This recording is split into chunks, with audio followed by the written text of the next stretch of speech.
This is Pet Life Radio. Let's talk pets.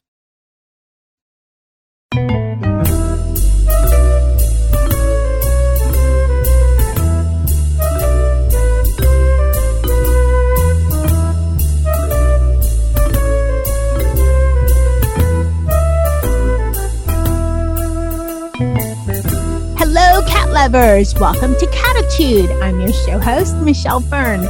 Today is all about National Cat Day, which is actually October 29th. But, we all love cats here at Cattitude. So no matter when you're listening to this, it's all about the cats, right? I have a special guest, which I can't wait to introduce you to her. She's been on Cattitude before. She has so much knowledge when it comes to the world of cats. And a special thank you to Arm & Hammer, who is sponsoring this show. And they're doing something special for the unsung heroes out there in the cat world. We'll be right back.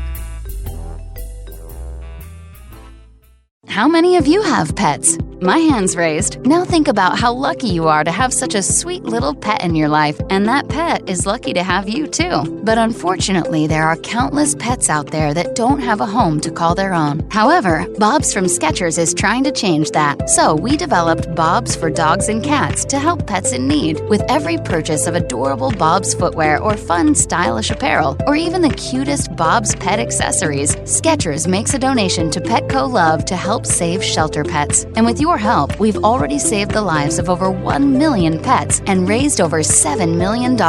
So while you're getting style and comfort with features like Skechers' famous memory foam cushioning, you're also helping to save an adorable pet in need and helping another lucky owner be connected with a future best friend and companion, because happiness is having a loving pet by your side. Find Bob's at a Skechers store, Skechers.com, select Petco locations, or wherever stylish footwear is sold.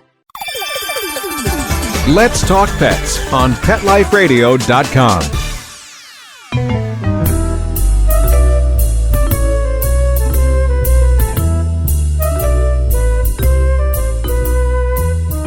Welcome back, everyone. I'd like to introduce someone who's been on Cattitude before, but I'm so excited to have her back.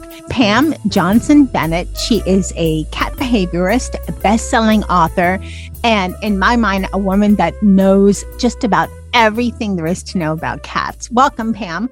Hi, thank you. I love being here. Yes, thank you so much for coming back on Cattitude. So we're talking about National Cat Day, which is October 29th. And, who knows, people listen to the Cattitude all different times during the year. So it might not be National Cat Day when you're listening, but I kind of think, National Cat Day is kind of like an everyday kind of thing for your cats. What are your thoughts on that? Those of us who love cats feel that is the way it should be. But it's great to have things like National Cat Day and all the other special days we have, Black Cat Day and everything, because it gives those of us who love cats and know so much about them and know how wonderful it is to live with them, the opportunity to educate and share more information to people who maybe don't realize how wonderful cats are. That's a great point. And thank goodness we have those days. There's International Cat Day and there's Black Cat Day. And there are some that, I cringe a little bit at, things like Hug Your Cat Day, which cats don't typically like to be hugged. So on certain days, I always tell people, view it as a chance to get closer to your cat and show affection in the way your cat prefers. And that's important. That's a really good point, because I came from a dog family and I had to learn about cats. And my first cat was more dog-like because he's part Maine Coon. So that was an education for me because he wasn't like the typical cat personality. Right. And a lot of people expect cats to act like dogs, and then they get disappointed if the cat acts like they should act, a cat. So I'm always telling people, appreciate cats for who they are and appreciate dogs for who they are. And let's stop comparing them. Let's stop the who is smarter, who's a better pet. They're both wonderful in their own ways. Exactly. And I've heard over and over from so many cat experts, and just what you said, cats are not small dogs. Right. They're not small dogs. They're not small children. Love them like members of the family, but recognize they are cats and have cat needs. They have different personalities than dogs. Cats are great at being cats, and dogs are great at being dogs, period. Exactly. That said, I mentioned in the intro, National Cat Day is a time to also, besides educating people, to honor your cat. But I kind of think you can honor your cat whenever you feel like. What are some things you can do for your cat to make him or her feel special that the cat pet parent wouldn't ordinarily think of? Well, of course, we have all the fun stuff, buying a new toy and spending more time with your cat, buying a cat tree, you can really go all out. But there are a couple things that I would recommend that aren't as glamorous, let's say, but are really important. You know how when we do the time change, for either daylight saving or standard time, we're reminded to check the battery in the smoke detector. Well, things like National Cat Day or just any day is an opportunity for you to double check things in your house to make sure you haven't gotten complacent about things. And there are things that matter in your cat's life. For example, did the litter box get too small? Was that litter box great when the cat was, a 4-month-old kitten? But as the cat's grown and maybe gained a little more weight than they should have, is the box too small? Is the box too worn out to where even when you clean it, it still smells? Look at those things that, enrichment, for example, your cat loves to look out the window. Well, is that cat shelf or perch that you have, is it still very sturdy and in good condition? So this is an opportunity to look at the things in your cat's world and make sure everything is safe and in good condition. Maybe it needs a little tweaking. And those aren't the glamorous fun things, but I promise you, those are the things that make a difference in your cat's daily life. Those are some great ideas because I wouldn't have thought of that at all. What about anything unique or different as far as training or behaviors or different catnip? Does your cat really appreciate that? Or it's like, Yes. Not so much. Yes. Well, they do. They appreciate, cats want interaction with you. And sometimes we're all excited and enthusiastic about it when the cat is new in our life, but then we kind of get complacent and maybe we're doing catnip haphazardly. Maybe we're playing with the cat when we have time, but it's not consistent. And cats need consistency. That's how they handle anxiety. That's what they take comfort in, is that ritual daily. So playtime on a daily basis, a couple times a day, with the kind of toy that your cat would like. But if you're looking for something kind of unique to maybe up the fun factor, training in a fun way. For example, if you've never heard of clicker training, and many people who've heard of it associate it with dogs, but not cats, you can learn a lot. Look online, put clicker training for cats, in the search engine. You can train your cat, no matter how old that cat is, to do something fun. Maybe a high five, maybe a sit up, maybe sit, maybe walk in a circle.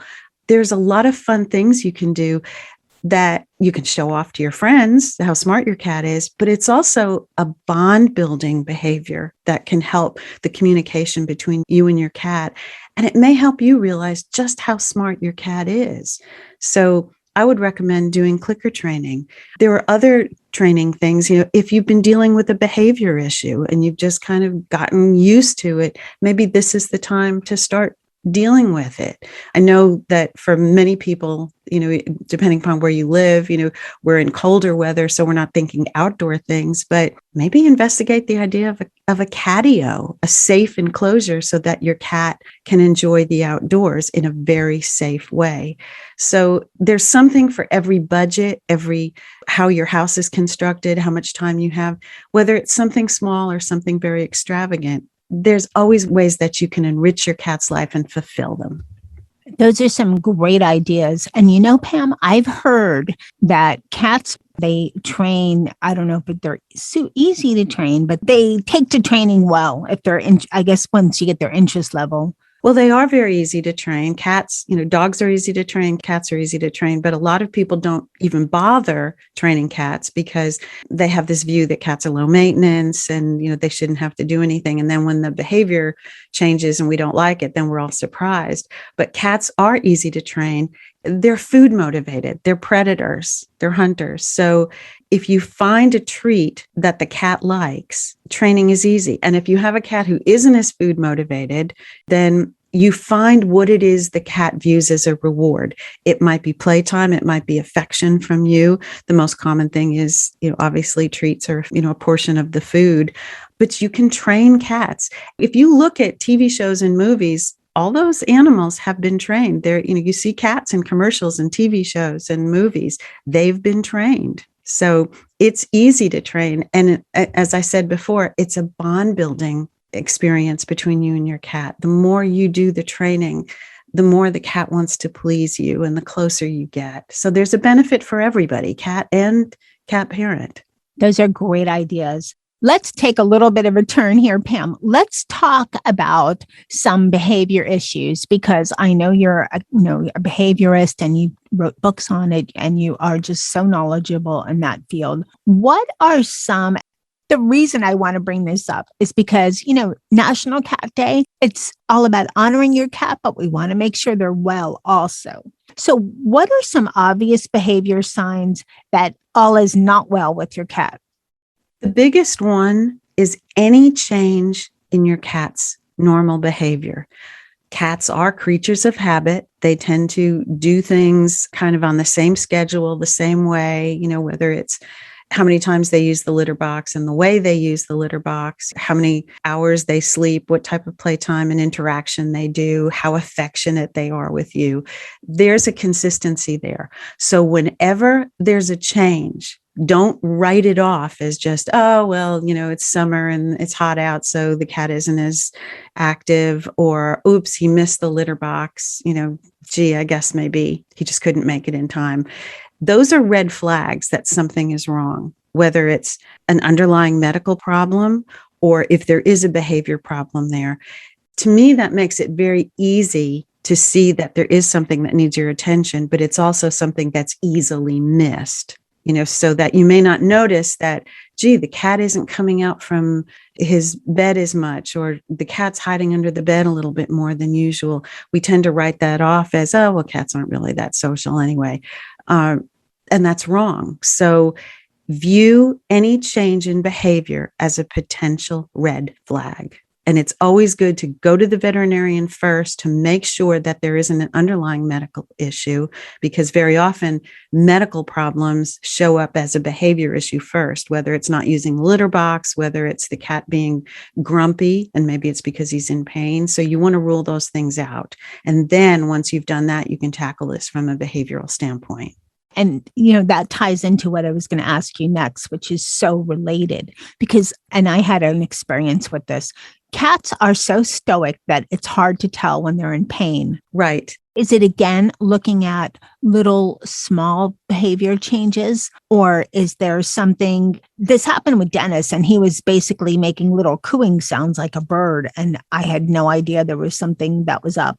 And it turned out it could have been a catastrophe if I had delayed it much longer. But is there something that pet parents can look at, or is it, again, the behavior changes?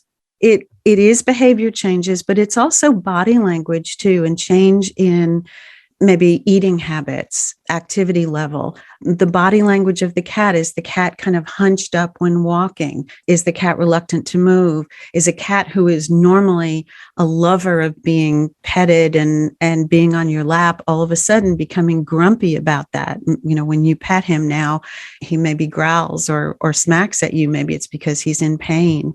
The appearance of the cat, too. It could be a cat who has normally a gorgeous, shiny, thick, lush coat, all of a sudden now is not as good, or a cat who's licking a lot. And, we kind of write that off. Oh yeah, cats are so great at grooming. But if the cat is grooming more than normal, or grooming to where there are bald spots, or grooming the same area, it might be that he's trying to relieve pain. So it's looking at big things, but also looking at those subtle things. And in some cases, sometimes it's the way the face is. Does the face look a little tense? Are the pupils constantly dilated? There's something. And it's always better to err on the side of it being nothing, and you went to the veterinarian, rather than writing it off and having the cat suffer a moment longer than is necessary. That's great advice. I've had both things happen. And one where if I had waited much longer, he might not have lived. And the other time where this behavior was strange and it was basically nothing. So you're right. Better to be over cautious than the other. Right. And it's something, I always told my kids, when they wanted to go out, to, the school football game or something, and they were going out, and it's cold out and they just have a long sleeve shirt. And I'd say, take a jacket. I'm not going to need a jacket. And it's better to have it and not need it than to need it and not have it. And that's the way I feel about dealing with cat health and behavior. It is better to just get that clean bill of health rather than to second guess and know that, your cat suffered. Exactly. All right, we're going to take a short break and we will be right back. Molly, here's your dinner. Zeus, that's not your food. Don't let that happen to your precious cat. Elevate your cat's eating experience with the Cat Tree Tray. The Cat Tree Tray keeps your cat's food off the floor and conveniently located on the cat tree. It's the perfect way to eat. It's a beautiful wrought iron tray that easily attaches to your cat tree and keeps dogs and other critters out of your cat's dish. A must for multi-pet households. There's a 6-inch tray for large bowls and a 4-inch tray for smaller bowls. Purchase your Cat Tree Tray today. Go right now to cattreetray.com. That's cattreetray.com. CATTREETRAY.com. Let's talk pets. Let's talk pets On Pet Life Radio. Pet Life Radio. PetLifeRadio.com.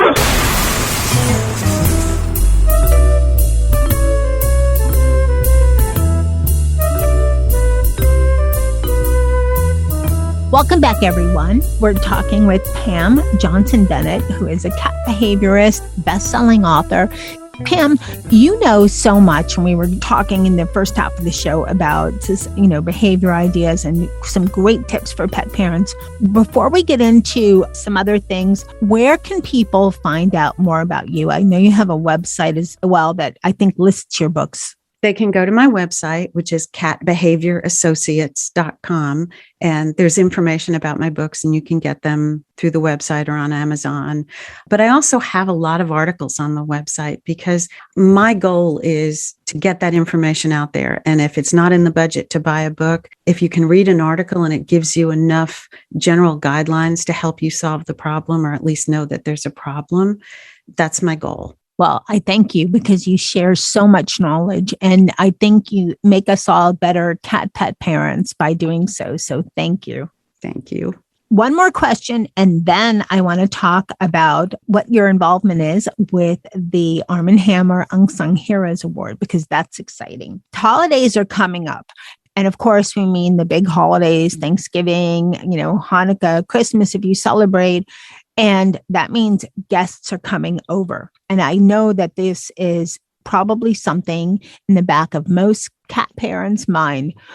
But what are some guidelines for cat pet parents when guests are visiting? What should they do? I mean, it's hard to tell your guests, don't touch the cat or don't do this. But again, you don't want to freak the cat out, and you don't want your guests getting scratched up. The first thing is make sure the cat's routine stays the same. And during holidays, it's really easy to forget, and be late with the meal or not be as good about cleaning the litter box. So make sure the cat's schedule stays as consistent as possible. And in terms of guests, my approach is I let guests know before they come over. So I'm not bombarding them when they walk in the door with all these instructions. Don't touch a cat. Don't let the cat out. Don't do this. Don't do that. I let them know beforehand, what the situation is so that they're prepared and everyone knows in advance. And things like don't touch the cat those are actually important instructions because you should let the cat set the pace. In a lot of times it's those cat lovers, we're the worst offenders because the cat lover just sees your gorgeous little adorable cat and wants to go right over to the cat and pick that precious baby up. And the cat is, whoa, wait a minute. I don't even know if you're friend or foe. What are you doing here? And so the cat doesn't feel as if he has any choice.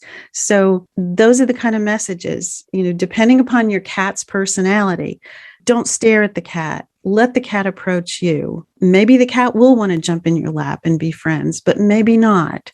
And it's not a reflection of, don't take it personally that the cat doesn't like you. It's just, you're in the cat's territory and we just want the cat to feel comfortable. Because if you look at it from the cat's point of view, everything is upset. There's all this chaos around holidays, right? When it's Thanksgiving, everyone's cooking and doing all of this stuff and going crazy. When it's, Christmas and Hanukkah, it's shopping and decorating. So the schedule is messed up. There are all these strange smells going on. There's all this new stuff coming into the house. And then these strange people come in.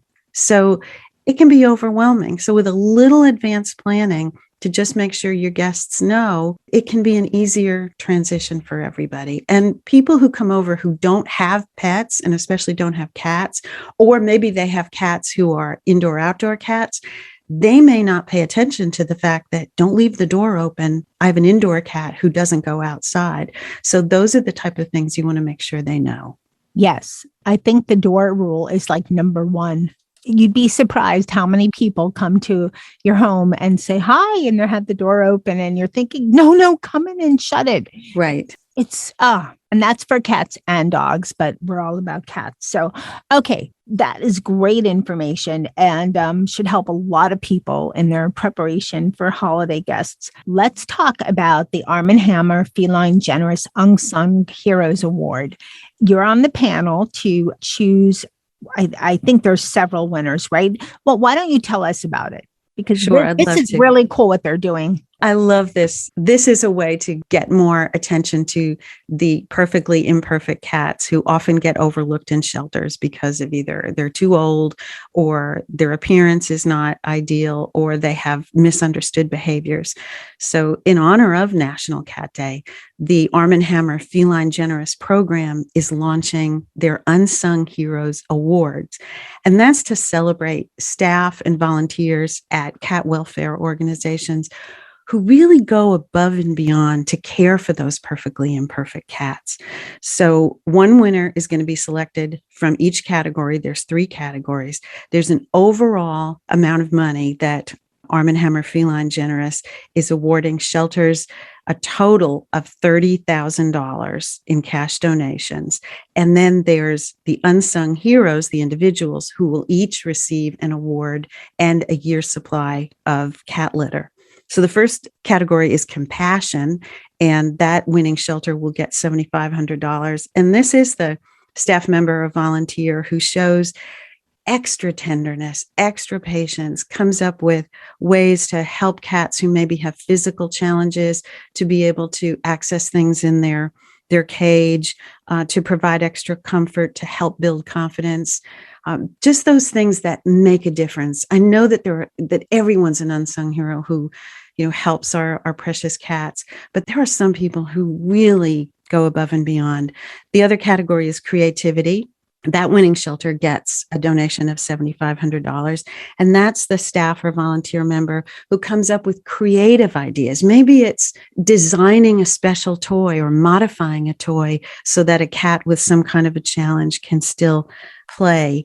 Maybe coming up with a very creative and sensitive and positive bio for the website or for social media to help potential adopters see past those imperfections of the cat.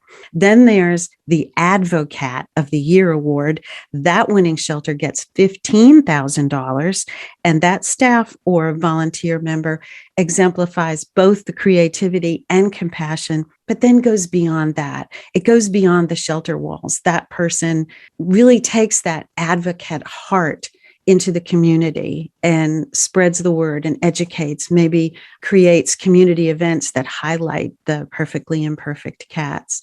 So I know it's hard to narrow down to 3 people, but it's a way to just say thank you to the wonderful people who go above and beyond to help these cats who are otherwise just the last ones to be adopted. So now through November 20th, Arm & Hammer Feline Generous wants to hear from cat lovers, whether you work in a shelter, you want to nominate yourself, or an unsung hero. Go to FelineGenerousHeroes.com by November 20th and nominate as many people as you'd like.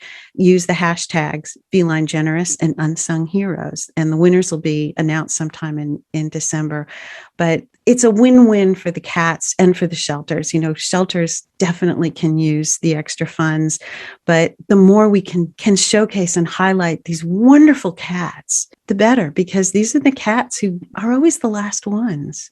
As you were describing this, I'm getting goosebumps and getting in my heart, for the people that work in the shelters, they're like, I don't know, kind of like angels, because they do so much for the cats. And you're right, there are so many perfectly imperfect cats that they work hard to get adopted, or they take care of them on a regular basis. So I'm so glad Arm & Hammer is doing something like this and recognizing people. We'll also have the website on the episode page on Pet Life Radio under Cattitude episodes.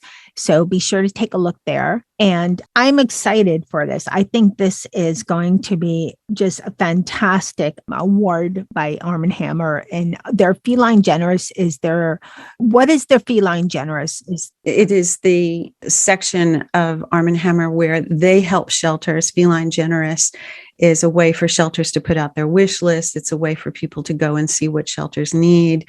It's just such a compassionate, truly generous opportunity. And last year when we did Perfectly Imperfect to help just get the word out, it was wonderful. Hearing the stories about some of these cats, 20-year-old cats who had just had horrible lives, and how much the volunteers and the staff members of the shelters, how much they are loved. So many of the stories had things like, if this cat never gets adopted, this cat will always have a home in our shelter and we love them. And that's the kind of heart that we want to celebrate. And I know you couldn't give all the awards because there are so many people who truly are unsung heroes, but it is a way to highlight things and to just say thank you to some of these amazing people and amazing cat welfare organizations. Well, I love that Arm & Hammer does this, and I encourage everybody to go to the Arm & Hammer Feline Generous page. And again, the website is felinegenerousheroes.com. But Pam, I have a question for you. How in the world are you going to pick a winner from? Oh my gosh, last year I had to have boxes of tissues when I was going through it, because you just wanted to give an award to everybody. So it will be hard. But the good thing about this is I'm going to learn so much about the creative things and the amazing things that people have done that I didn't know about. So we can then take those things and share those ideas. That's great. So not only are you kind of recognizing, 3 wonderful people who have gone above and beyond, but it's information sharing. And the cats benefit. It's a win-win. That's the bottom line. We want these cats adopted, these perfectly imperfect cats. They deserve love. And very often they give out more love than you ever thought possible. If you can look past the fact that they maybe don't look like, that cute little kitten you were expecting, or maybe the cat is older, or maybe there's some behavior challenges. But boy, when you win the heart of those cats, that love is just, it overflows. So well said. And I wish you best of luck. I would find it impossible. And I'd probably go through, 20 boxes of tissues. Yes, I'm going to have a good supply, let me tell you. I had goosebumps just hearing you describe that. And I was like, and the contest itself, the results of it as it's going on, that people get involved and all of that, it's all for the better of the cats. It is. And that's the bottom line, is it's for the cats. And I'll bet you the unsung heroes who win the awards, they're not doing it for recognition. No. They're doing it because they have that heart for cats. And I just want to mention too, tying into Perfectly Imperfect, the 2 other experts who are going to be needing boxes of tissues as they judge with me is Dr. Ilona Rodan. She's a veterinarian and an international speaker, but also Rhonda Heath, who is the former president of Colonial Capital Humane Society. And that is one of the winning shelters from last year's Perfectly Imperfect campaign.